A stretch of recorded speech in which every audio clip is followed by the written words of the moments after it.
Hey folks, Quill18 here, trying something a little different today. I have gone to leagueofreplays.com and I've picked up some of the replays that other people have put together, and I've decided to do voiceovers for them. It's not perfect. This is not as good as having built-in replays into League of Legends that you can download and sort of play at proper resolutions and stuff. So we are going to be at the mercy of whatever resolution and compression the people used while recording this. So who knows how it's going to be. This one looks a little blocky, but we'll see how it's like in game and how good it is. I mean, in theory, if it was good enough to post in one place, it'll be good enough to post here. We shall see what we shall see. So, yeah, so why am I doing this? Well, it takes a really long time to, well, I mean, I got to play games, I've got to find interesting games, and then I've got to encode the games because they're huge. So usually that'll take, I start that overnight, and then I got to do the voiceover, and then I've got to upload everything, which I like to do before work. I like to upload before I go to work. So, the window for me to record a video, if I play one night, then I encode overnight, then I do the voiceover in the morning if I have time, which is not always. So, best case scenario, it's at least like a 24-hour lag before you guys see it. And worst case scenario, if I don't have time in the morning, then, 2 days, 3 days, who knows. The other problem is I'm only, there are certain characters I like to play, and I'm trying to do my best to play a variety of different people. But A, I don't have everyone. B, I don't know how to play everyone. And C, even for the characters I know how to play, sometimes, it's worth watching other people and seeing different stuff. I mean, there's a couple of really high quality voiceover people online. I get to watch Watch Me a See. I get to watch Cold Turkey. There's a few others, and that's good. But it'll be nice to get variety. And I like the idea of casting these games because hopefully, I don't know, I'm looking to get a little something more out of this by doing the voiceovers. Hey, it's Silent Bob. Is that? No. Never mind. Thinking Bob Fatty. Okay, so who are we watching? We're watching someone called Caed0, C-A-E-D-0, who is playing as Olaf this game. I don't know anything about the match. I'm going to assume since this person posted it, they probably win. This guy's probably does really awesome stuff or something like that. But I have no idea as to the actual skill levels we're seeing here. Maybe everyone is really shitty. Maybe everyone is really epic. I have not watched this game yet, so we are going to enjoy this together and see how it goes. So it looks like this guy... So one thing that's interesting, I didn't even know that it was going to be an Olaf game. Very exciting. I've never even played Olaf, so it's going to be very cool to watch. So we got an Olaf and an Ezreal laning against a Twitch and a... Was it Cho'Gath? I wasn't even paying attention. Oh. Yeah, there's Cho'Gath. And they have a Jaina in the middle, they've got a Shaco jungling, and a Soraka at the bottom. Looks like a Zillion is on the enemy team in the middle, and I don't know who's at the bottom. Soraka is actually a fairly decent choice for soloing a lane 2v1. She can hold her own for a fairly decent amount of time if she's careful. We'll see how that goes.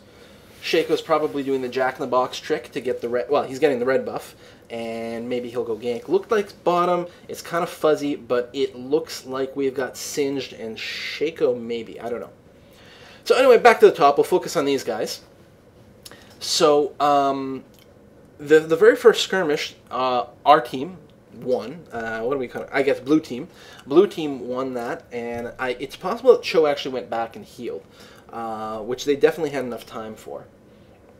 So, Twitch is interesting. The fact that I'm seeing a Twitch makes me think this may be a slightly lower level game. Twitch doesn't tend to fare well at the very highest levels of difficulty. We'll see. Although, so far, both teams are being really aggressive. That's a really nice sign. That's the sort of thing that you like to see in the laning phase. You really want to get a lot of harass on. And yeah. And a lot of times you're going to want to be able to counter that harass somehow. You don't want to do it necessarily just by falling back, because that means you're allowing the other team to get all the last hits, and you're not going to get much of last hits in your own. They're going to be pushing your tower, which is not really the end of the world, but again, your tower is going to be killing the minions, so you're not going to get the last hit gold. You'll be on par in XP, as assuming you stay close enough, but you just won't get the gold. So you want to be able to harass back and forth, and you want to be able to recuperate from a harass. Now, I'm going to take a moment here and pull up leaguecraft.com, which I really like. Very, very handy website. And assuming it comes up, I have to look up Olaf to see what his abilities are, because I really, really have no idea. You know, people who comment like StarCraft games have it easy. There's only 3 sides and like a handful of units per side, and they don't have that many special abilities. League of Legends has like a lot of heroes. Do they have 50 yet? If they don't, they're getting freaking close. And each of them have like 5 abilities, right? When you count their passive. So, Olaf, passive, Berserker Rage. For each 1% of health missing, Olaf's attack speed increases by 1%. Right, and he's got another thing like that too, I think, that increases his damage based on his health. Undertow throws his axe, does damage and slows people. Vicious Strike, his W. His attack damage is increased based on his health. And he gains massive lifesteal and spell vamp. So yeah, so he can keep himself topped up by having the W ability. And yeah, and does a lot more damage based on his health. And oh yeah, his E abilities is Reckless Swing, which deals extra super damage. It's true damage. It ignores armor and magic resist, but it also hurts yourself. But that's okay, because it kind of combos into his, when he's at lower health, he does lots of stuff. Plus, he's got a bunch of vampirism and spell steal, so it works out just fine.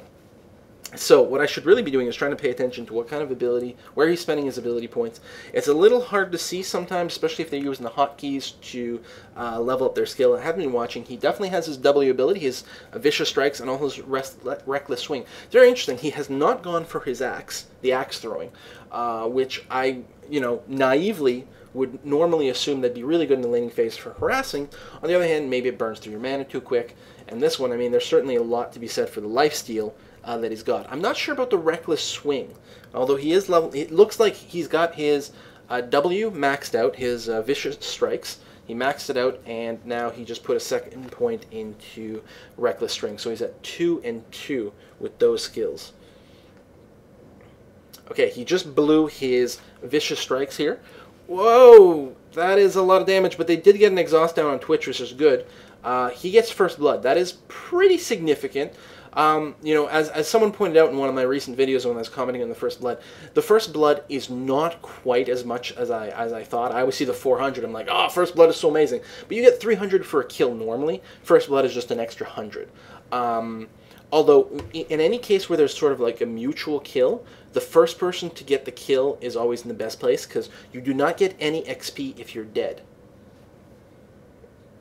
Yeah, you don't get any XP when you're dead. So, Olaf got a kill, got XP. He died afterwards, but the person he killed, Twitch, didn't get any XP for the kill. Although he may have gotten some gold. Looks like Olaf is potentially going to be able to get Cho'Gath here. He's able to teleport in, followed up. Oh, he does miss his Q ability skill shot, but he's definitely going to be able to finish it off. Cho'Gath did just level and gain a few hit points. Wow!